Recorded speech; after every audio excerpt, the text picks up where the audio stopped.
The night of sirens. The rain wouldn't stop. It poured like the sky was trying to wash the city clean of its sins. Blue and red lights flashed violently against the wet asphalt.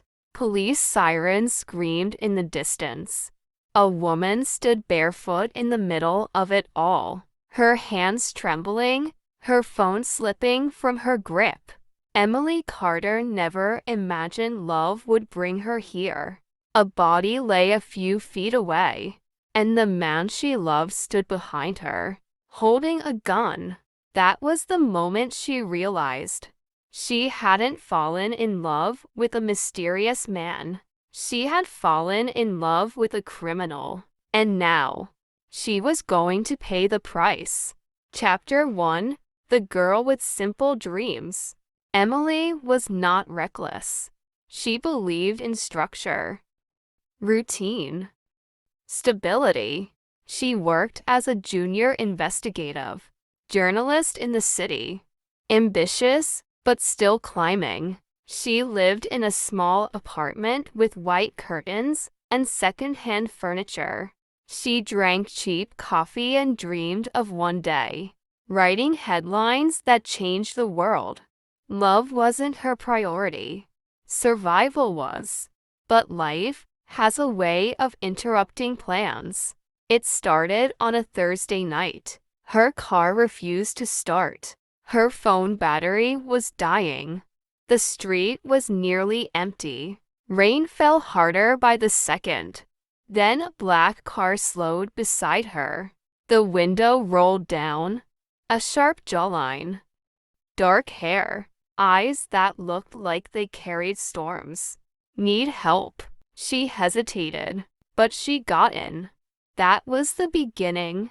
The first red flag. 2 weeks later, Emily noticed something strange. They were at his place. Well, not exactly his place. It was a high-rise apartment downtown. Minimal furniture, dark walls, no personal pictures, no family photos, no signs of life. It felt temporary, like a hotel suite someone never planned to stay in. "Where are your things?" she asked casually. "I travel light," he replied. His phone buzzed. The name on the screen made his jaw tighten. He turned it face down. "I have to take this." He stepped into another room. His voice changed. It wasn't warm anymore. It was cold. Sharp. "Handle it." Pause. "I don't want excuses." Pause. "Then make him disappear." Emily froze. Make him disappear? She told herself she misheard. She had to. When he came back, he was smiling again. "Sorry, business." "What kind of business?" she asked softly. He held her chin gently. "The kind that keeps you safe." Her heart fluttered. She let it go. That was the first red flag. And she ignored it. The protection. A few days later, something happened that changed everything. Emily was leaving work late. A man who had been harassing her online suddenly appeared outside the building. He grabbed her arm. She panicked. Before she could scream, Adrian was there. She never even saw him arrive. He pulled the man off her effortlessly, calmly, almost too calmly. He didn't shout. He didn't struggle. He just leaned in close to the man's ear and whispered something. Something quiet. Something terrifying. Because the man's face drained of color. He stumbled backward and ran. Emily's heart pounded. "How did you know I was here?" she asked. "I always know where you are." The way he said it sent a strange chill down her spine. At the time, it felt romantic. Later, she would realize it wasn't romance. It was control. The night of blood. It happened on a Sunday. He showed up at her apartment unannounced. His knuckles were bruised. His shirt was stained. Dark red. She stepped back. "Adrian, it's not mine." He said it before she even asked. Her mind raced. He walked into her bathroom like he owned the place. Washed his hands. Scrubbed hard. Too hard. She stood in the doorway watching him. Who was it? Silence. He looked at himself in the mirror, then at her reflection behind him. "You don't want to know." Her stomach twisted, but instead of walking away, she stepped closer. She touched his arm. "I just don't want you hurt." He turned around slowly. "You think I'm the one who gets hurt?" Something flickered in his eyes. Pain. Not fear, but something heavier. Regret, maybe. And then he kissed her. Hard. Desperate. Like he was trying to forget something. Like he was trying to erase blood with passion. And she let him. That was the second red flag. And she ignored it too. The world he didn't show her. Emily began noticing patterns. He never stayed overnight 2 days in a row. He never answered calls after midnight in front of her. He never took her to meet friends. No family. No history. He existed only in the present, like a man without a past. One night, she jokingly said, "Are you secretly married or something?" He didn't laugh. Instead, he stepped closer. "I don't belong to anyone." The way he said it wasn't romantic. It was territorial. And for a second, she wondered if she belonged to him.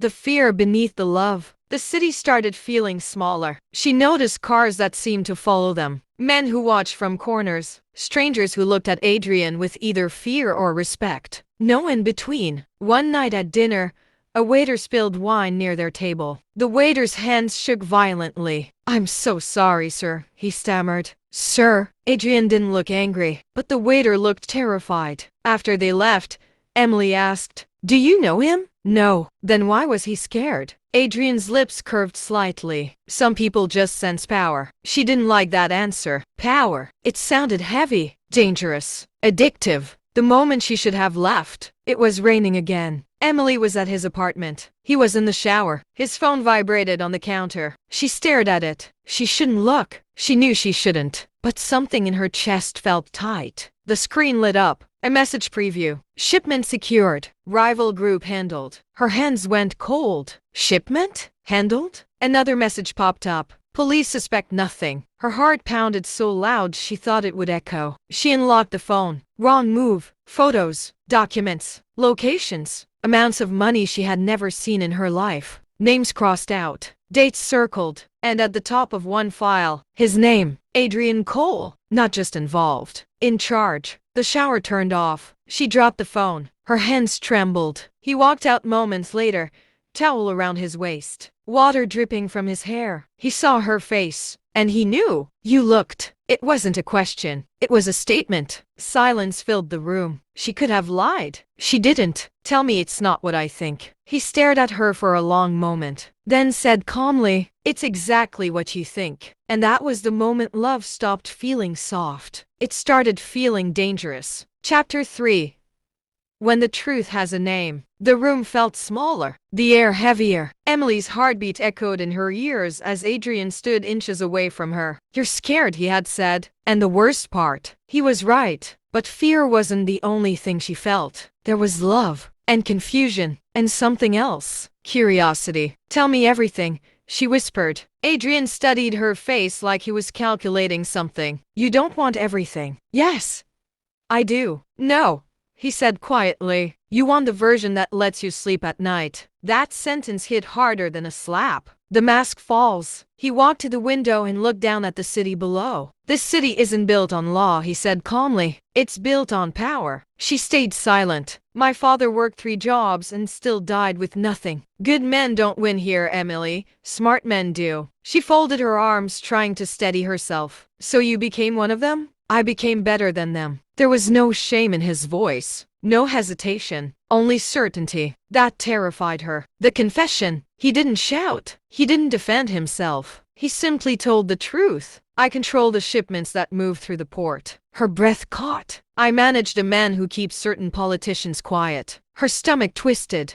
"I make problems disappear." The room spun. "Disappear how?" she whispered. He didn't answer immediately. And that silence was worse than words. When he finally spoke, his voice was softer. "I don't enjoy violence. But you use it." "Yes." The honesty felt brutal. The part that hurt the most. "Why me?" she asked. "If you knew who you were, why did you come near me?" He turned to face her fully now, and for the first time, she saw something vulnerable in his eyes. "Because you're the only clean thing I've touched in years." Her chest tightened. "You think that makes this romantic?" "No, I think it makes it dangerous." The story he never told. Adrian stepped closer. "Do you know what happens when a man like me falls in love?" She shook her head slowly. "He gets weak." She felt it then. The shift. He wasn't confessing because he trusted her. He was confessing because he couldn't control what he felt. "You are my weakness, Emily." The words should have sounded sweet. Instead, They sounded like a warning. The first threat, a loud knock, interrupted them. Both of them froze. Adrian's entire posture changed instantly. Softness vanished. Cold control replaced it. He opened the door slightly. A man stood there, nervous, sweating. "Sir, there's been an issue." Adrian stepped outside, closing the door behind him. But the walls were thin. Emily could hear enough. "They refused a deal. We made an example." Police asking questions. Her pulse raced. When Adrian came back inside, his jaw was tight. "What happened?" she asked. "Nothing that concerns you. Everything you do concerns me now." Her voice cracked. He stepped toward her slowly. "You don't get to demand details." The tone wasn't loud. It wasn't aggressive. But it was dominant. And that scared her more than yelling would have. The line she crossed. She grabbed her bag. "I can't do this." He blocked the door. "Not violently. Just enough. You think you can just walk away?" "Yes." His eyes darkened. "You've seen too much." Her blood ran cold. "What does that mean?" "It means you're part of this now." There it was. The truth. Love had quietly turned into entanglement. The moment she realized, she stared at him. The man who kissed her forehead. The man who protected her. The man who whispered promises in the dark. He wasn't just dangerous to others. He was dangerous to her. "You wouldn't hurt me,"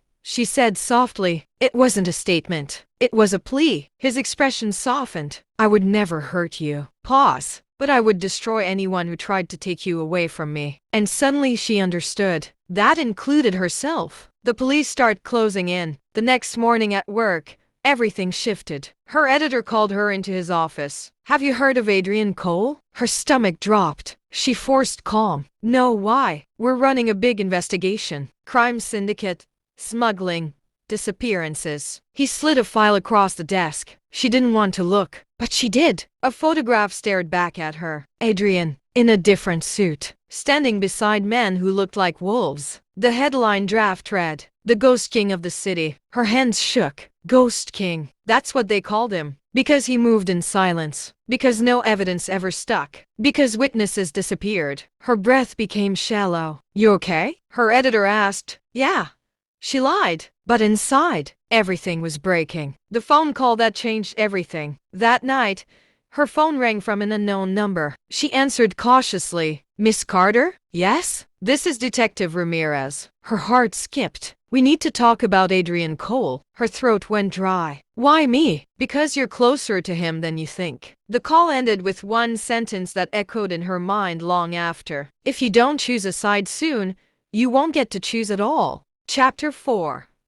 The Double Life. Emily had never lied so much in her life. And the worst part, she was getting good at it. The police meeting. Detective Ramirez didn't waste time. He spread photos across the table. Warehouse locations, shipping docks, names of missing men, large money transfers. And at the center of everything, Adrian Cole. "He runs more than you think," Ramirez said quietly. "How bad is it?" Emily asked. Ramirez leaned back. "Bad enough that people disappear when they cross him." Her stomach tightened. "That's not true," she whispered automatically. Ramirez didn't argue. He simply slid one last photo forward. A man, young, bruised, lifeless. His name was Marcus Hill. He testified against Adrian 2 years ago. He vanished 3 days later. Emily couldn't breathe. "You're lying," she said weakly. "I wish I was." "The offer. We don't need you to trap him," Ramirez continued. "We need access." Access to what? His schedule, his shipments, his movements. Her pulse started racing. "You want me to spy on him?" "Yes." "And if I say no?" Ramirez looked at her carefully. "Then when this explodes, you'll go down with him." The words hit like cold water. She walked out of that meeting shaking. She didn't know which scared her more, the police or the man she loved. Adrian feels it. That night, she went to Adrian's penthouse. The moment he opened the door, she knew something had shifted. He studied her, too carefully. "You're quiet," he said. "Just tired." He didn't believe her. She could see it. Adrian had built an empire on reading people. And right now, he was reading her. The dinner test. He poured her wine, sat across from her, watched her. Silence filled the room like smoke. Then he asked casually, "Did anyone approach you?" Her heart nearly stopped. "What do you mean?" "Police, rivals, anyone asking questions." Her throat went dry. No, it was her first real lie. He leaned back slowly. You tell me if they did. She forced a small smile. Of course. He stared at her for a long moment. And then, he smiled too, but it didn't reach his eyes. The line she crosses. Later that night, Adrian took a call on the balcony. His voice was low, controlled. I want it moved tomorrow. Midnight. Pause. No mistakes. Emily's heart pounded. Midnight. Moved. Shipment. Her mind replayed Ramirez's words. We need access. She walked quietly into the bedroom. Her hands trembled as she opened Adrian's second phone, the one he thought she didn't know about. She found the message. Warehouse 17. Dockside. 12 o'clock am. Her breathing became uneven. This was it. This was the line. She could walk away, or she could cross it. Her fingers shook as she typed the message to Ramirez. Warehouse 17. Midnight.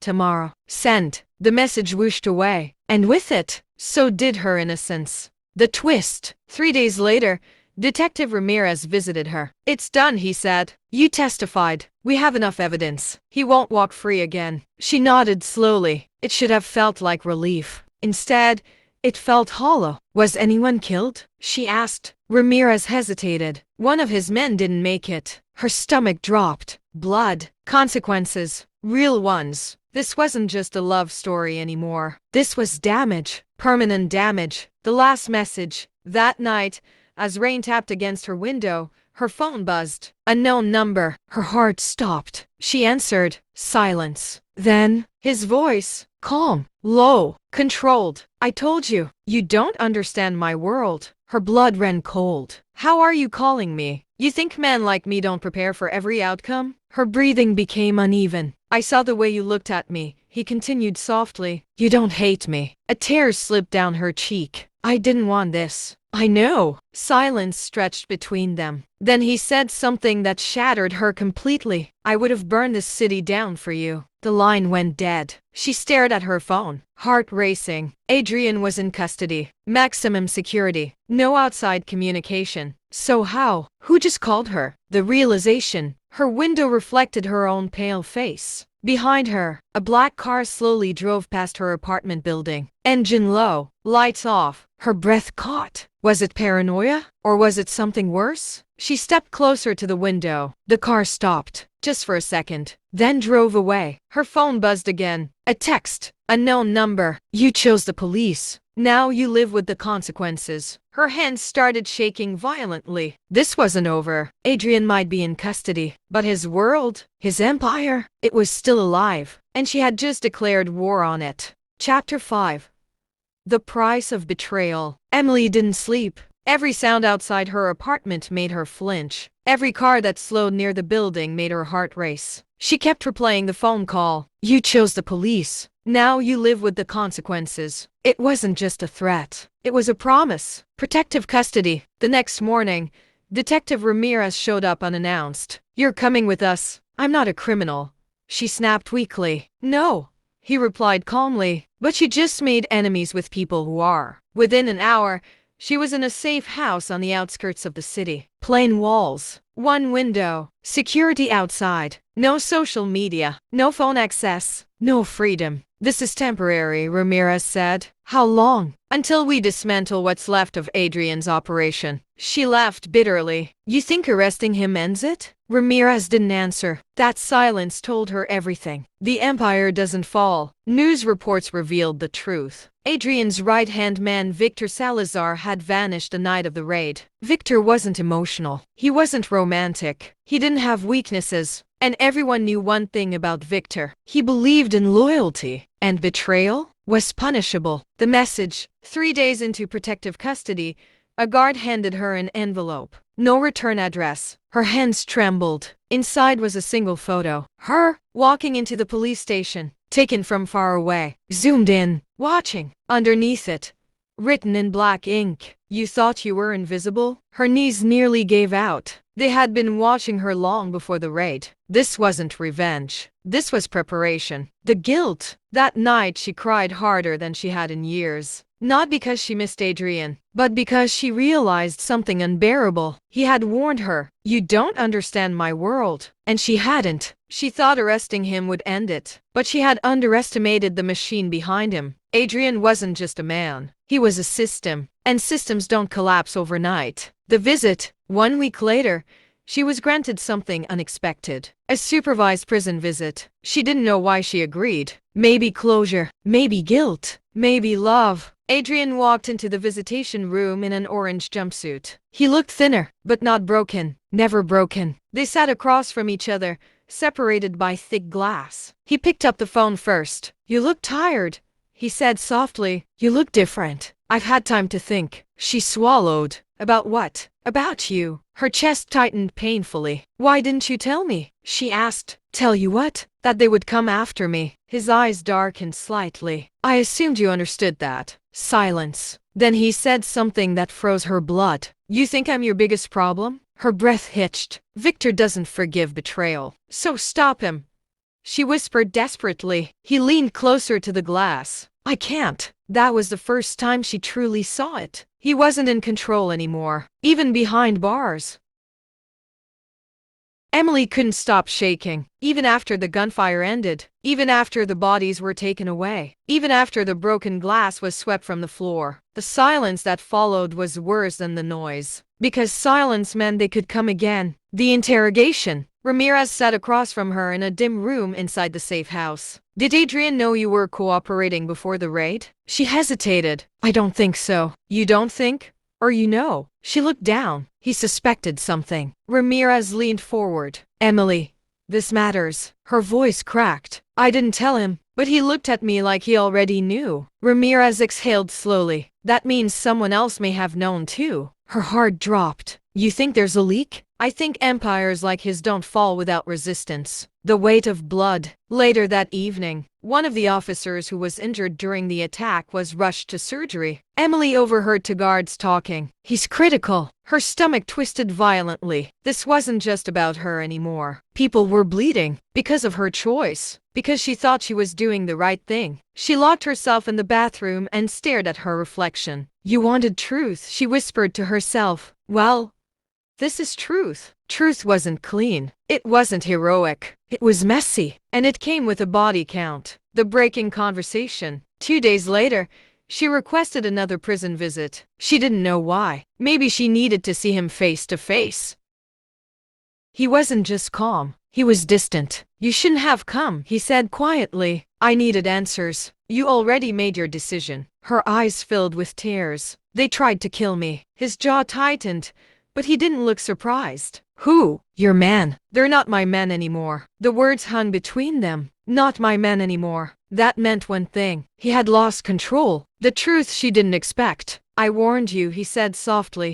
"You warned me about yourself, not them. I told you my world wasn't simple. Your world is violent, and your world is naive." The tension exploded between them. Guards glanced over. Adrian lowered his voice. "You think putting me in prison stops anything? I'm not the only one with power." Her breath trembled. "Then help me." He stared at her long and hard. "Why?" "Because you said you loved me." Silence. Heavy. Painful. Then he said something that crushed her. "I do love you." Pause. "But love doesn't erase consequences." Adrian leaned closer to the glass. A chill ran down her spine. "You're saying he's worse than you?" Adrian didn't hesitate. "Yes, the truth about loyalty." "I built the operation," Adrian continued. "But Victor built the fear." Her voice trembled. "Then why keep him close?" "Because fear keeps men obedient. And now he thinks I'm weak." Silence settled between them. "You loving me?" she whispered. "Yes." It wasn't anger in his. Adrian's voice lowered. "Listen to me carefully." She leaned closer. "If Victor believes you can identify him in court, he will eliminate you before that happens." Her breath caught. "You're saying he'll try again?" "He won't stop." "Then stop him." "I can't from here." The truth hit her like cold steel. He wasn't the king anymore. He was a prisoner, and the throne was occupied by someone colder. The strategy. That night, back at the safe house, Emily couldn't sit still. She found Ramirez in the hallway. "There's someone bigger," she said urgently. "There always is. His name is Victor Salazar." Ramirez froze slightly. "You shouldn't know that name." "I do." He studied her face carefully. "What else did Adrian tell you?" "That Victor is planning something before the trial." Ramirez nodded slowly. "We've been tracking chatter. Something is moving." Her heart raced. "What kind of something?" "A large transfer. Money." weapons. We think he's preparing for a fallback plan. A fallback plan? If Adrian talks, Victor runs. New country, new identity. Her chest tightened. So arrest him. It's not that simple. It never was. The emotional collapse. Later that night, alone in her room, Emily finally broke. She slid down the wall and cried until her chest hurt. She missed him. That was the part she hated most. After everything, after the lies, after the violence, after the betrayal, she still loved him, and that made her feel weak. You ruined my life, she whispered into the dark, but deep down, she knew she had helped ruin his too. The breaking news. 2 days later, the city exploded with headlines. Victor Salazar spotted leaving private airstrip. Emily's hands trembled as she read. He's running, she whispered. Ramirez burst into the room. They're accelerating the trial. Tomorrow morning. Her heart slammed. Tomorrow? Yes. We don't have time to waste. That meant one thing. She would testify. Publicly. No hiding. No safe house. No protection strong enough. If Victor was still in the city, he would act fast. The message that changed everything. That night, as she packed for court, her phone vibrated. Unknown number. She almost didn't open it, but she did. A single video file. Her stomach twisted. She pressed play. It showed security footage from outside the safe house. A man standing near the trees, watching, still, motionless. Then he slowly lifted his head and looked directly into the camera, and smiled. The video ended with the text, "See you in court." Her blood turned cold. He wasn't running, he was hunting. Chapter 6. When empires burn. The courthouse was surrounded by cameras. News vans lined the streets. Reporters shouted questions into the air. Is Adrian Cole cooperating? Is this the biggest crime collapse in the city? Emily stepped out of the armored vehicle, heart pounding. Flashbulbs exploded in her face. She felt exposed, like prey walking into a lion's den. Ramirez leaned close. Stay between us. Don't look at anyone. But she couldn't help it. Across the street, a black sedan idled quietly, windows tinted, watching. Inside the courtroom, the room was packed. Journalists, officers, strangers, and at the center, Adrian. He stood as she entered. Their eyes met. So many emotions passed between them in seconds. Love, regret, understanding, and something new. Finality. He knew this was the end of something. The testimony. Emily took the stand. Her hands trembled as she swore to tell the truth. The prosecutor began calmly. Miss Carter, how did you meet Adrian Cole? Her voice shook at first, but then she steadied herself. She told them about the rain, the car, the lies, the shipments, the warehouse, the raid, the threats, the safe house attack. Every word felt like tearing off a piece of herself. The courtroom listened in silence. Even Adrian. He didn't interrupt. He didn't deny. He simply watched her, like he already accepted what was coming. The explosion. Halfway through her testimony, a loud bang echoed outside. Everyone flinched. Another, then screaming. Ramirez turned instantly. Stay down! Gunshots erupted outside the courthouse. Panic spread like wildfire. People ducked. Security rushed toward the exits. Through the courtroom window, Emily saw smoke rising. Her heart slammed. Victor, he wasn't bluffing. This was his final move. If he couldn't silence her quietly, he would do it publicly. Chaos in the hallway. Officers dragged Emily from the stand. Adrian stood suddenly. Guards restrained him. I can help, he shouted. Sit down. But Adrian wasn't looking at the guards. He was looking at Ramirez. Victor won't stop at outside, Adrian warned. He planted someone inside. Ramirez froze. What? Look at your perimeter. Suddenly, a gunshot echoed inside the building. Not outside. Inside. A man dressed like court security pulled a weapon. Screaming filled the hallway. Adrian was right. The attack wasn't random. It was layered. The moment everything changed. In the chaos, Emily was separated from Ramirez. She found herself cornered in a side hallway. Footsteps approached fast. Heavy. Purposeful. A man stepped into view. Not masked. Not hiding. Victor Salazar. Calm. Collected. Cold eyes locked on her. You should have stayed quiet, he said almost gently. Her body froze. You're going to prison, she whispered. He smiled faintly. Not today. He raised his weapon. And then, a gunshot. Victor staggered backward. Shock in his eyes. He fell to the floor. Behind him stood Adrian, breathing hard, gun in hand, a guard's weapon taken during the chaos. He had broken free. For her, police swarmed in seconds. Victor was cuffed, bleeding but alive. The courthouse attack ended as fast as it began. The final conversation. Adrian dropped the gun immediately, hands raised. He didn't try to run. He didn't fight. He simply looked at her. "You're safe,"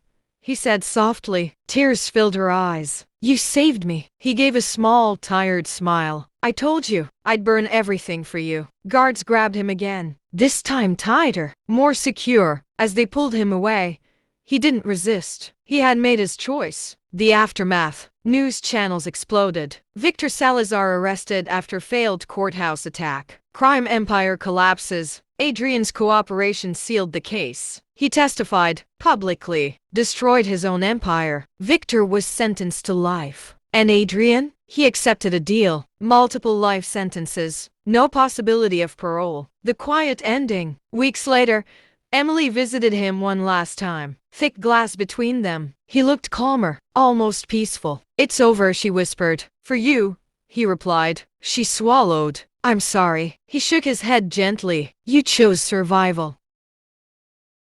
Will you ever hate me?" He smiled faintly. "Never." Silence. Then he leaned closer to the glass. "Live a good life, Emily." The line disconnected. And just like that, their story ended. Chapter 7. The Second Chance. 6 months after the trial, Emily finally started breathing again. The city had moved on. The headlines stopped. The cameras disappeared. Victor was locked away. Adrian was serving multiple life sentences. And for the first time in years, there was silence. But silence doesn't always mean peace. The morning everything changed. Emily had been feeling strange for weeks. Tired, nauseous, emotional. She blamed stress. Until one quiet morning, sitting alone in her bathroom, she stared at 2 pink lines. Her hands trembled. Positive. She was pregnant. The room felt too small. Her chest tightened. Adrian. The last night before the raid. The goodbye she didn't know was a goodbye. A tear rolled down her cheek. She pressed her hand to her stomach. "You didn't just leave me," she whispered. "You left a piece of yourself." The visit. She hadn't planned to tell him. But some truths demand to be spoken face to face. When Adrian entered the visitation room, he looked thinner, calmer, like prison had carved something sharp out of him. "I'm pregnant." Silence. For the first time since she'd known him, Adrian looked stunned. "What? It's yours." He stared at her as if the world had just shifted beneath him. Tears filled his eyes, but he blinked them back. "You're sure?" "Yes." He leaned his forehead against the glass. A father, the crime lord who once ruled the docks. Now just a man behind bars with a child he couldn't hold. "I don't deserve that," he whispered. "It's not about deserve." Silence. Then he said something she never expected. "Then I have to become someone worthy." The change. Something changed in Adrian after that day. He enrolled in every rehabilitation program available. Education, conflict mediation, counseling. He broke ties with old connections. He refused outside favors. He cooperated fully in dismantling remaining operations. Even the guards noticed. "He's different," one officer told Emily months later. "He doesn't talk like a criminal anymore. He didn't fight. He didn't scheme. He didn't dominate. He changed. For her. For the child. The birth. On a rainy night just like the night they met. Emily gave birth to a baby boy. She named him Daniel. Strong. Simple. Innocent. As she held him, she whispered, "You will never live in shadows." She sent Adrian a photo. Weeks later, during visitation, she held Daniel up to the glass. Adrian's hands trembled against the window. He smiled fully for the first time in years. "I'll come back," he whispered. Not a threat, not a promise of revenge, a promise of redemption. The unexpected turn. 5 years passed. Good behavior, full cooperation, key testimony that helped dismantle organized crime networks. Adrian's sentence was reviewed. Reduced. Not freedom, but possibility. 10 years became 5. 5 became 2. Then one morning, Emily received the call. "He's being released early." Her heart stopped. On what grounds? Exemplary conduct, continued cooperation, community reform recommendations. The system that once buried him now gave him a chance. The reunion. The prison gates opened. Adrian stepped out. No entourage, no power, no empire, just a man in simple clothes. Emily stood across the parking lot. Daniel held her hand. Adrian saw them, and everything in his face softened. He walked slowly toward them, not like a king, not like a criminal, like a father. Daniel looked up at his mother. Is that him? She nodded. Yes. Adrian knelt down in front of his son. For a moment, he didn't speak, because for the first time in his life, he had something he was afraid to lose. Hi, he said gently. Daniel studied him, then smiled. And just like that, the past loosened its grip. The real price. That night, as rain tapped against their window again, Emily sat beside Adrian in their small living room. No penthouse, no guards, no secrets, just quiet. You fell in love with a criminal, Adrian said softly. She looked at him. No, I fell in love with a man who didn't know how to be good yet. He exhaled slowly. And now, she smiled faintly. Now you're learning. He took her hand. I paid the price. So did I. Silence. Peaceful this time. Not heavy. Not haunted. Just real. Final line. She fell in love with a criminal, but she didn't lose him. She helped him become someone new. And sometimes, love doesn't destroy you. It rebuilds you. Subscribe for more interesting stories.